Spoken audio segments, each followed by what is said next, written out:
I left with my sister and some relatives on a refugee boat with 400 plus people 2 weeks after my 12th birthday in May 1979.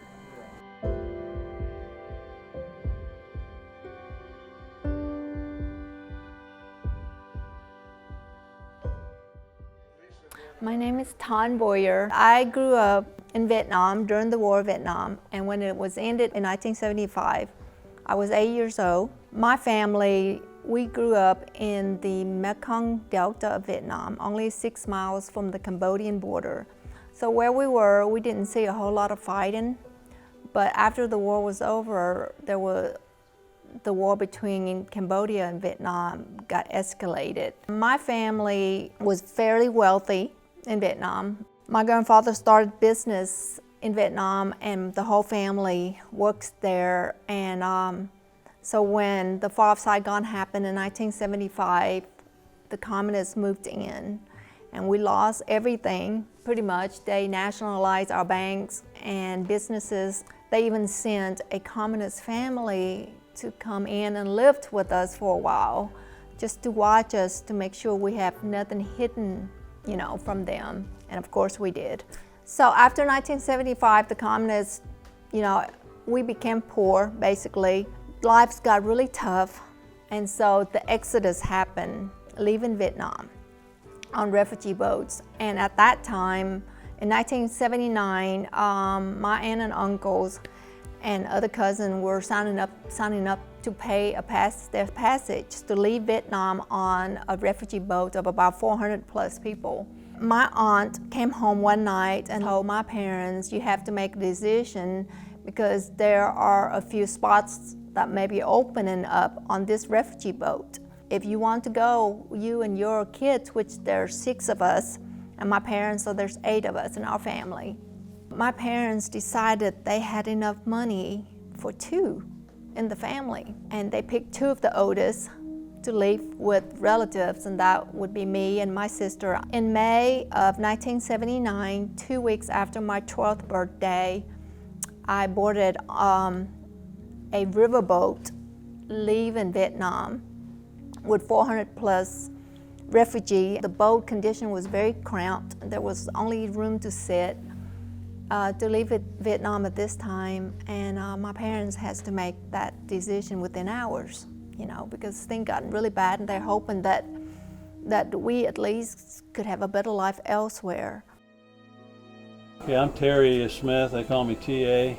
I'm a Marine, the pilot. I was on the USS Midway. Of course, we were flying aircraft off the aircraft carrier, and we spent a lot of time searching over the ocean there in South China Sea, trying to locate and then radio to other ships that were smaller that were in the area where refugees might be or where we saw ships. And I don't know how many were rescued, but I think there were quite a few that got rescued. I'm sure there was an exodus of refugee boats leaving Vietnam at that time, and it was legal to leave if you have to pay yours.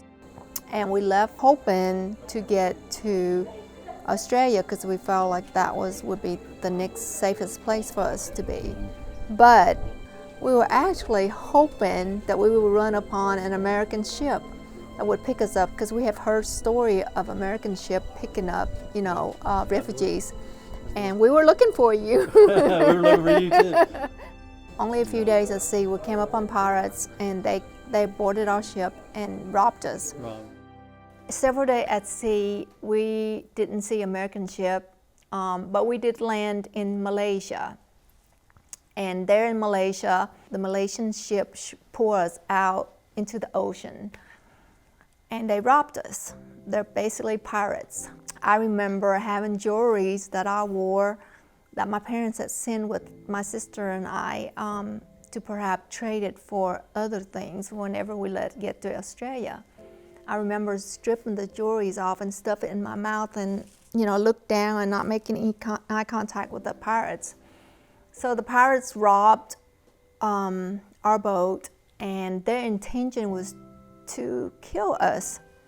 There was a storm that was raging, and it was coming, and the pirates saw it and we saw it, and I believe with all my heart that was the grace of God to save us. So when this storm that was coming, the pirate just disabled our engine and left us to die. And the storm carried us to Indonesia. So we landed in Indonesia, and they put us on a deserted island, and we were the second boat, refugee boat that arrived. And every day more refugee boats arrived on this island, and there was not anything to eat or drink. We drank dirty stream water and ate whatever we could find. Anything that moves, we eat it, you know. And there was several nights, there was many nights there that we didn't have anything to eat, and we were really, really hungry. And we were there for several months before the international organization found out that there are refugees there, you know.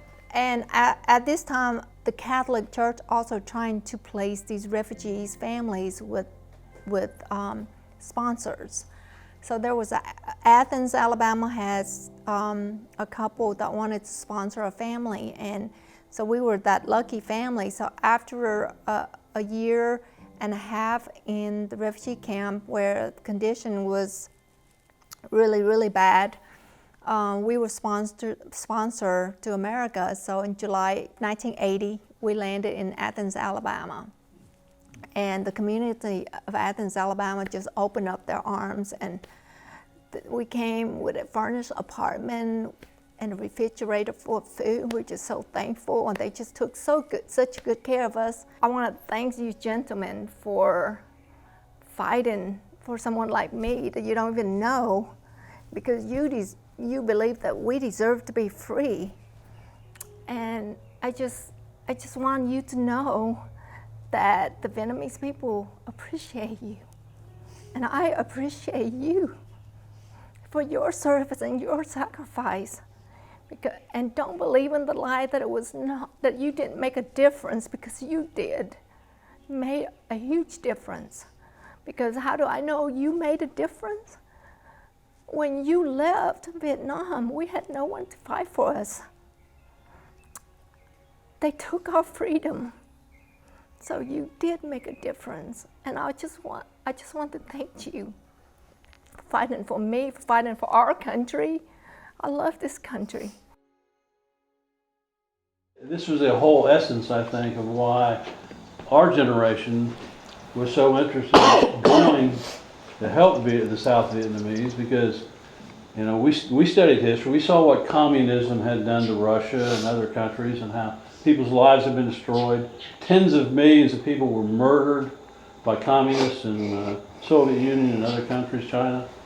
And we didn't want that to happen to anywhere else. And they were expanding. They were expanding across the world as fast as they could, right, economically and militarily. We felt like the South Vietnamese deserved to have freedom. The thing about socialism and communism is that it is a great idea. It sounds fantastic, but it never fails to fail. I was blessed in the fact that while I was there, I met several Vietnamese families. They're people just like we are. Yes, and they want freedom just like we want freedom. I appreciate you coming, because to me, that's what this whole battle was about, was trying to protect a country that was fixing to lose their freedom. You know, my children, very prosperous doctors, PhDs and everything else, and they seem to just don't think how grateful and how appreciative that you are as being American, where look what you had to go through to get your freedom. It's always been there for these folks. That's right. And they're kind of unthankful. Yep. I'm sorry. I mean, that's what when I go speak to the college kids, and that's the one thing I told them. One thing I said, you don't realize it, but you have already won the lottery. Yep. Right. You were born here. You already won the lottery. Yep. And a lot of them don't, like you said, they don't realize that. Everybody wants to come here to America because this is the greatest place to live.